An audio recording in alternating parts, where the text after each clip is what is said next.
I was just moderated for being a mogul. I recently posted about my new service, a new branch of my business, another business that I own. And this branch is called The Intimate Cook, offering luxury culinary experiences for women's retreats and private gatherings globally. And I posted this in a very popular feminine online space, which we will not name. It was promptly removed, my post. The reason? It violated the guidelines against solicitation and promotional language, even after this founder, the owner of this popular feminine online space, shared in one of her recent YouTube videos, encouraging women to share their businesses in this community.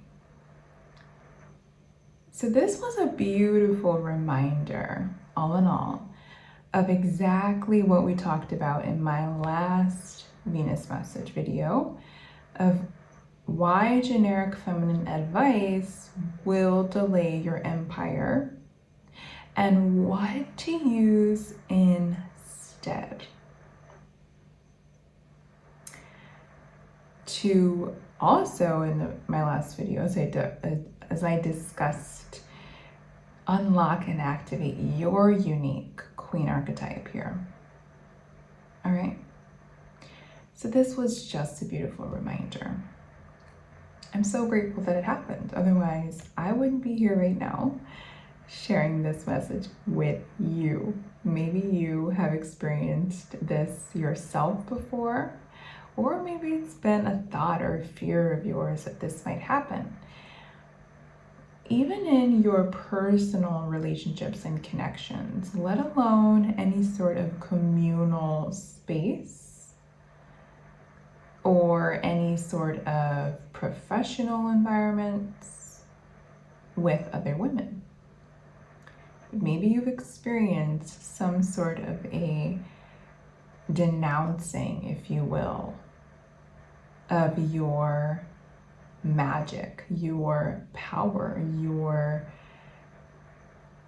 business savvy characteristics, and really your queen archetypal energy being expressed through and in that which you create as your business that you definitely intend for commerce and transactions to happen from it.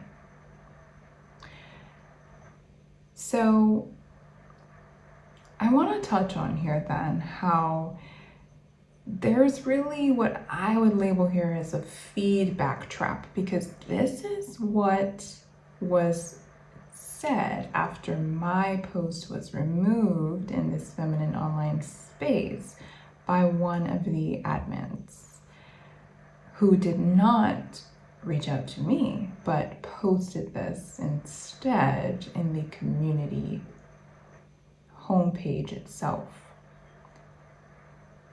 She mentioned something about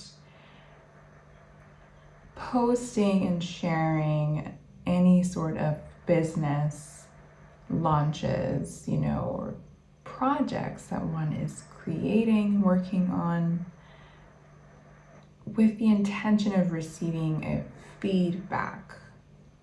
And I call this the feedback trap, all right? Generic spaces love to see you struggling or working through your inner work, but they restrict you from actually transacting. So they label it even as a safe space. This is a safe space versus what you may be desiring and resonating with, calling in in terms of feminine communities, sovereign spaces, spaces that encourage, right, you in your sovereign power. So true high value alignment means your 11th house, again, AKA your communities, your networks, these spaces must support your 2nd and 8th houses. This is your wealth, your resources, your contracts, and your power.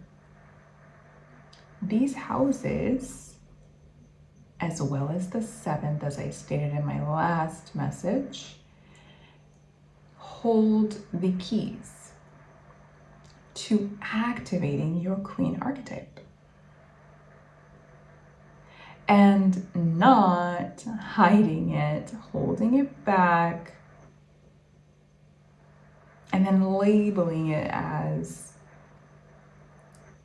harmony, amongst yourself and these other women in this community or network, right? To simply put it then, if a community bans commerce, if a feminine community bans commerce, it is a hobby group. It is not an empire building network, even though the owner, the creator of that feminine community preaches about, teaches about, as a coach for feminine energy, one's business expansion and generating, right, money, income, wealth, being financially stable, secure, locked in from creating a business, from one's artwork, from one's passions. So this is not an empire building network for women. This is a hobby group.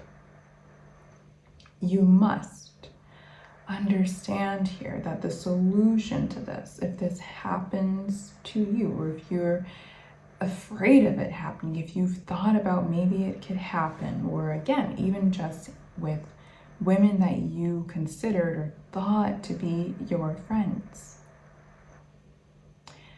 you need to look at, to activate your own discernment here in your queen archetype, your 11th house, and see what kind of communities will actually feed your business and your soul and your queen energy here, versus the ones that are going to drain you or box you in, restrict you, right? You need to look into your 7th and 8th house contracts and understand that a clear, transparent business transaction is a form of deep, clean, intimate connection between you and those women. Whether it happens between you and them or not, or they celebrate you in that being possible, the potential of that, right? Within this community here. A queen does not hide her offer under the guise of seeking feedback. No, she claims her offer. And her desire within a feminine network and community to generate an income through this.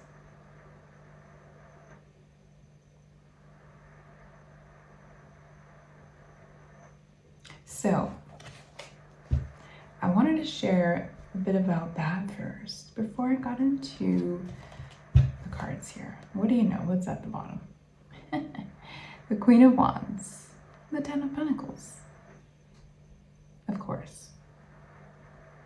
legacy, wealth, business, generational wealth through business, through being in one's unique queen archetypal energy here, unapologetically. And with such a discernment that Queen of Wands has. She has such discernment of the right partnerships, the lovers here for her. When it comes to what she's building, 10 of Pentacles, for the long term.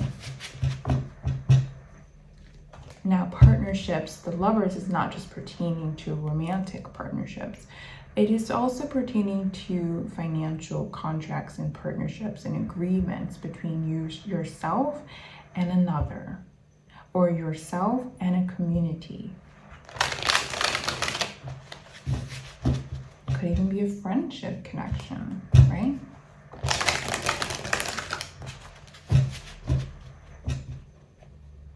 So I was called to start with these today.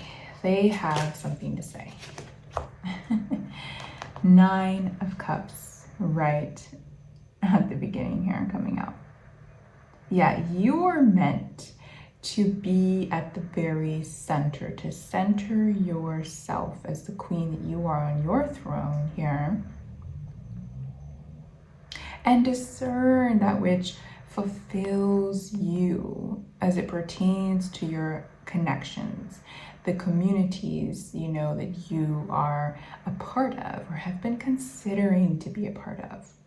How do they serve your fulfillment emotionally in your heart space? You're being called to ponder upon that. We have the 9 of Wands. Look how she's like in this kind of thinking. She's in a pause and reflect energy here first, prior to taking the next step forward and deciding and discerning that that is the community for her or it isn't. That those women, that those connections are her aligned clientele, customers, or partnerships, or not. All right?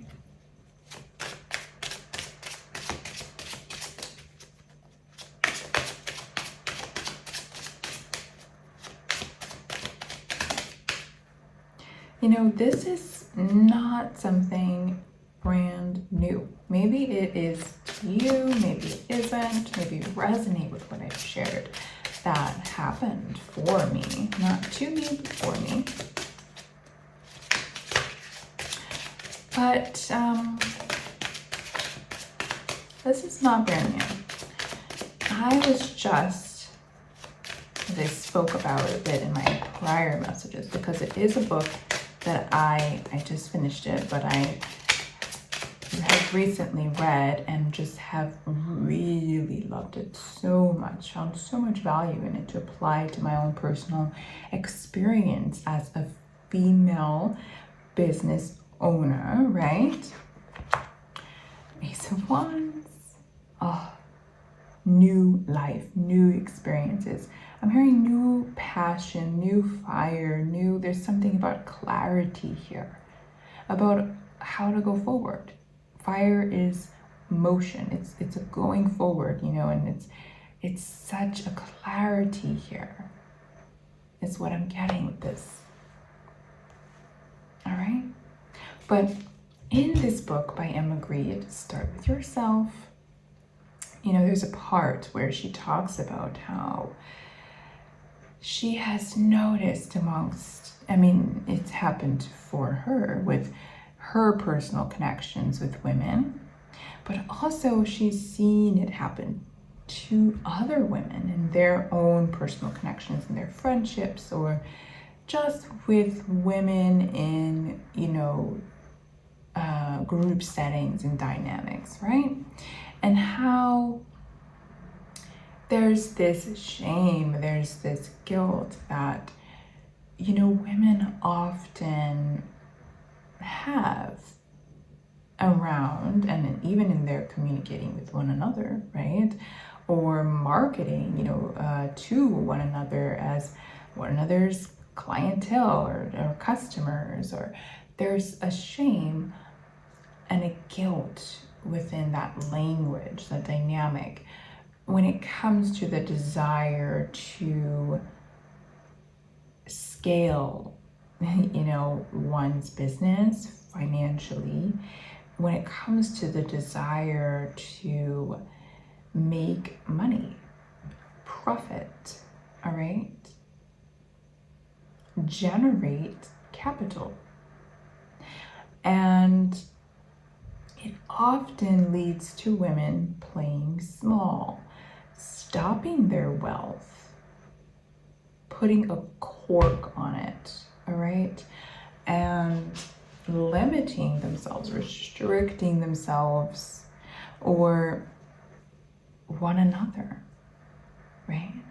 In the idea of, well, this is a safe space for intimate connection between women and amongst women, and shame on you for wanting us to be your customers or to be our customer.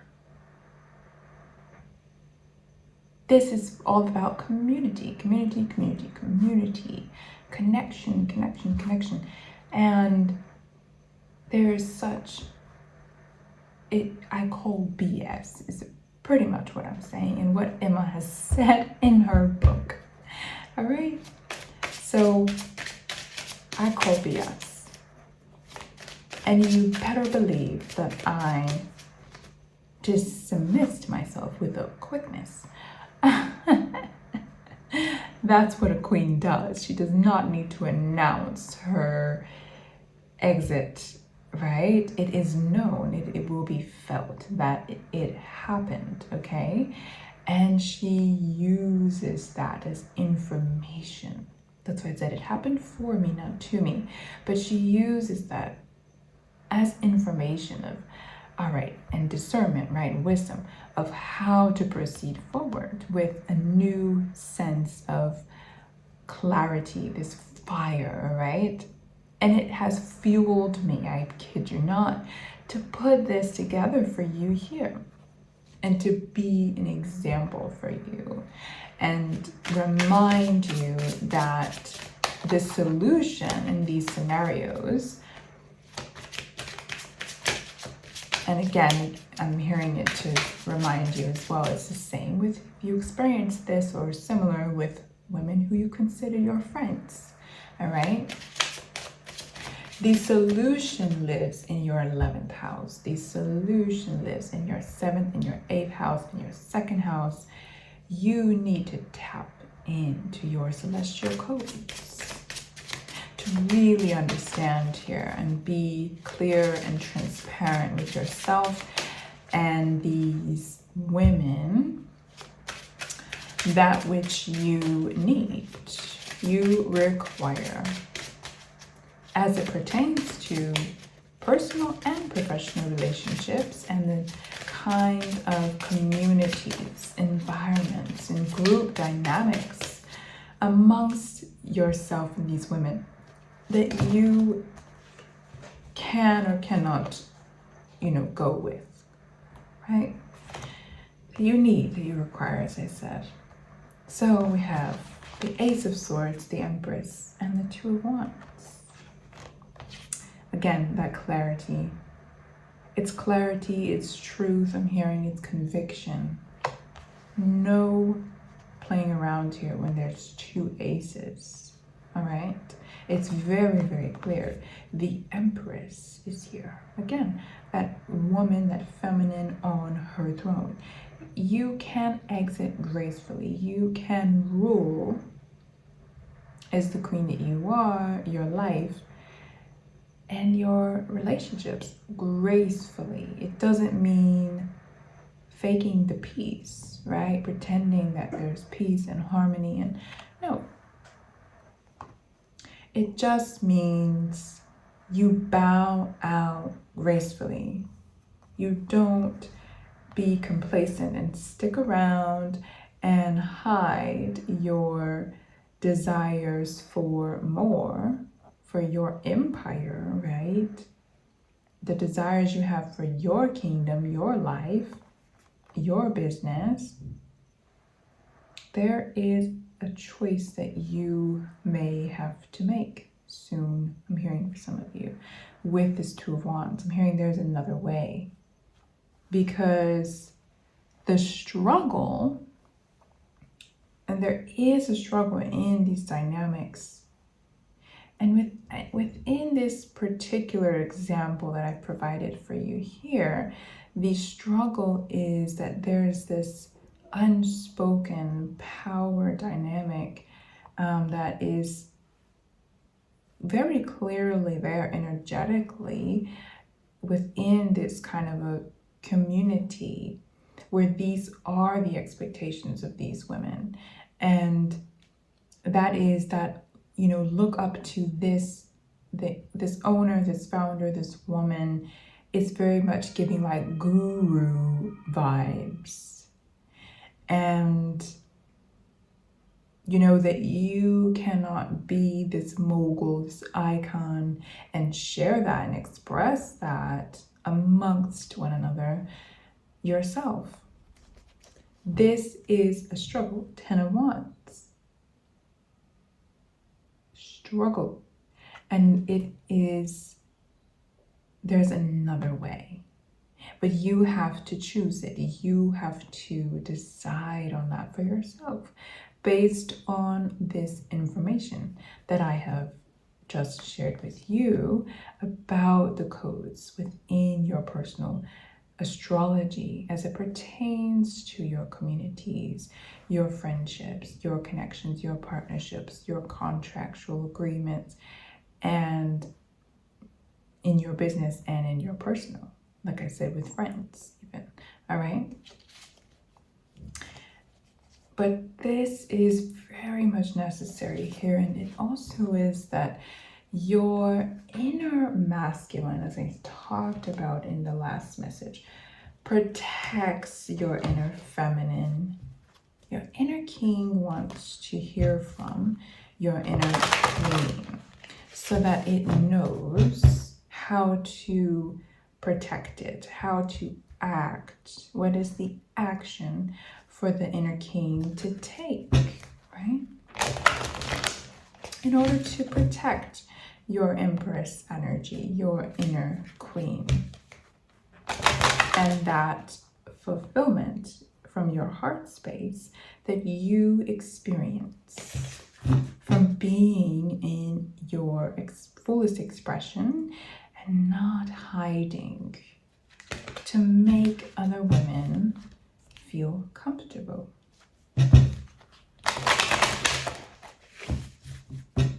So we're wrapping up this message with some water oracle advice or affirmations of what I said. Follow the stream, it says. Follow the stream.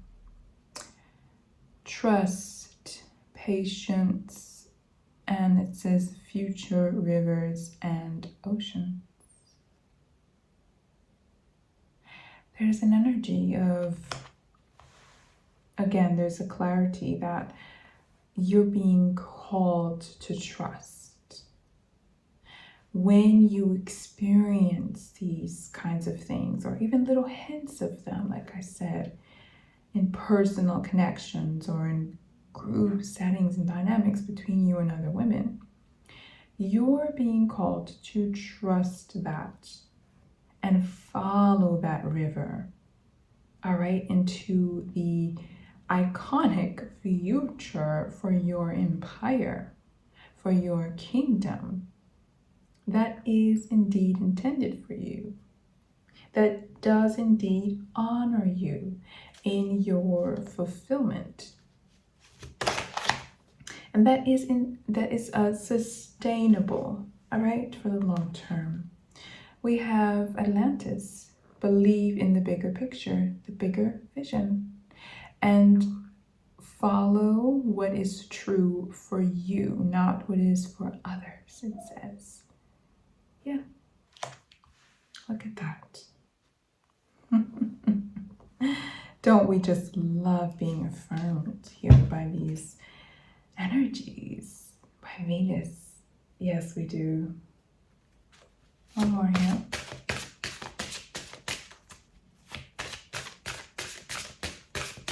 As we get out this last one, please tap into the previous Venus messages for more in-depth information about unlocking and activating your Queen archetype that is unique to you.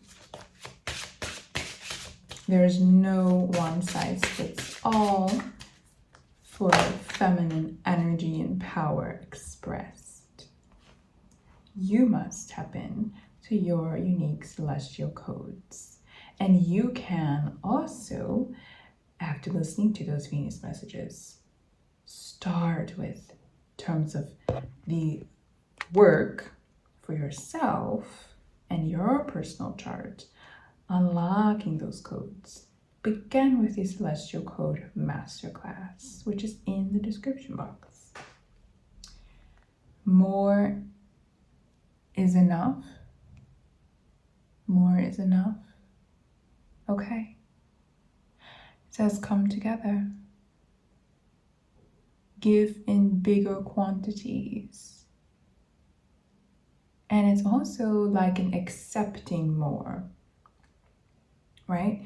Not hiding and pretending you don't want more. You don't want a lot of money.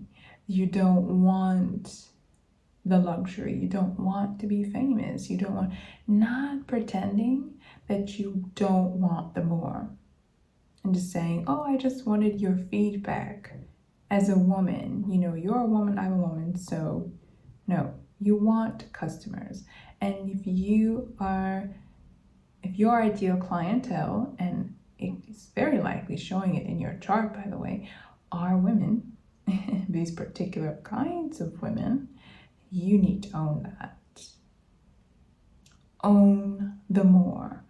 Own the empire that you want, the kingdom that you want and are ready to build, that you are building. That is your Venus message for today, and I will see you in the next one.